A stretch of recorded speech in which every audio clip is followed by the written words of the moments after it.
Thank you so much.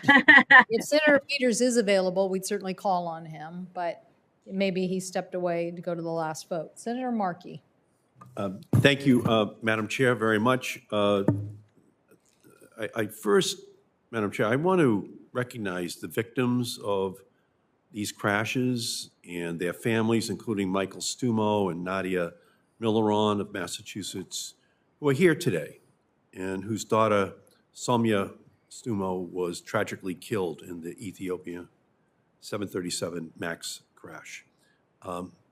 These families are here for justice, not just for themselves, but for every other family that was involved, and protections for any other family that ever gets on a plane in our country. And we thank you for being here. We thank you for standing vigil for all of those families.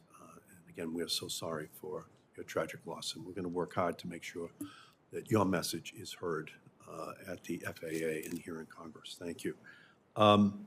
After more than 2 years of investigations, it is clear that Boeing abused the authority delegated to it by the FAA to certify its own aircraft.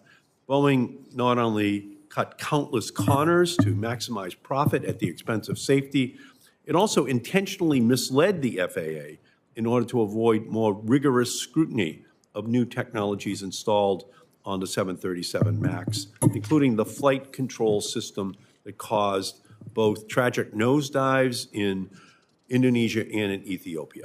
This committee's passage of the Aircraft Safety and Certification Reform Act was a necessary first step towards making sure that this can never happen again. But as today's hearing makes clear, this new law is not fully implemented, and the danger of self-certifying aircraft remains even today, which is unbelievable. It's also clear that Boeing has not truly learned its lesson after giving its former CEO, who oversaw production of the MAX, a $60 million golden parachute. Boeing offered its new CEO a $7 million bonus for rushing the MAX back into service. These decisions do not reveal a company that has learned to prioritize safety and accountability over profit. And that's why I stand with the families of the victims of these crashes who recently sent a letter calling for the FAA to suspend Boeing's delegated authority to certify aircraft until trust is fully restored. And we thank you for your letter. And I know, Madam Chair, you've included it in the record, and I think it's just so important that this become part of our history. It will be part of the record. That Congress relies upon. Administrator Dickson, will you suspend Boeing's delegated authority until Congress aircraft certification bill is fully implemented and Boeing has conclusively proven that it has changed its ways? Senator Markey, thanks for the question. We have reset the relationship with Boeing in no uncertain terms. And we have limited delegation of various items. As I said a moment ago, the airworthiness certificates, we are retaining full control over that. One of the improvements that has been put in place is Boeing's safety management system. That is revealing issues much earlier than they were previously, and we are seeing results, and it is making our oversight more effective and more systematic. We conduct regular performance reviews with them, and we will continue to drive those improvements. Yeah, I will just say this honestly, limiting delegation is just not enough. We cannot trust Boeing until the systems that enabled and caused these tragedies are fully fixed. And I urge you to take back the FAA's full certification authority. Just take it all back. It should be in your hands, and that's just the bottom line on this, Mr. Administrator. I also want to strongly urge you to finish implementing 2 overdue congressional mandates from the FAA Reauthorization Act of 2018. First, while I'm glad the FAA has finally published its proposed rule to increase the required amount of flight attendant rest hours, you must finalize this proceeding without further delay.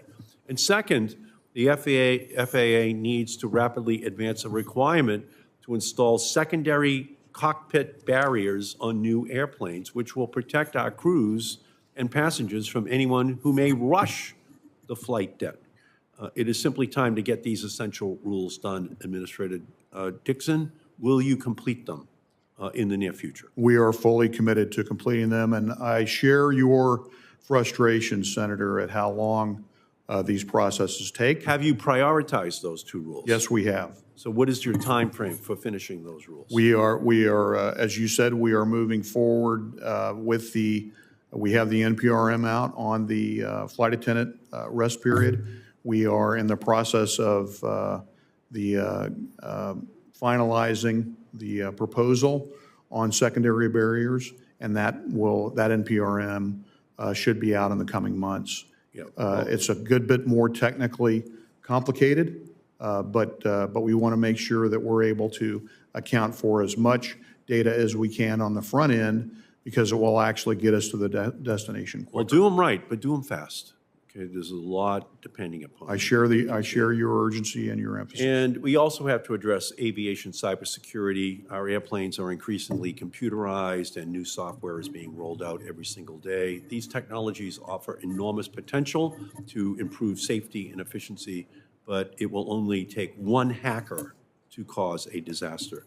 And that's why I will soon reintroduce my cybersecurity standards for aircraft to improve Resilience Act, or the Cyber Air Act. And this bill will require the disclosure of information relating to cyber attacks on our aviation system, as well as build strong cybersecurity standards directly into our air carrier and aircraft certification processes. Administrator Dickson, do you agree that we need to require enhanced cybersecurity in aviation before tragedy strikes? Yes or no? Yes, Senator, I do.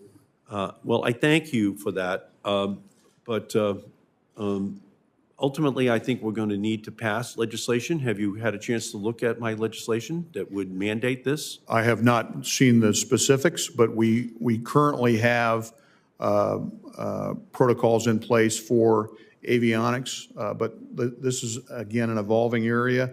Airplanes are much more software-driven, as you state, these days, and so we need to make sure that the adequate layers of protection are in there. Right. So I look forward to working with Again, you on that. airplanes today are just flying computers, and they're totally hackable.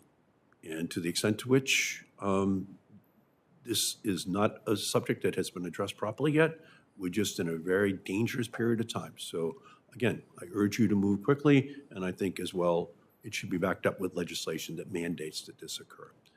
Thank you, Madam Chair. Thank you, Senator Markey.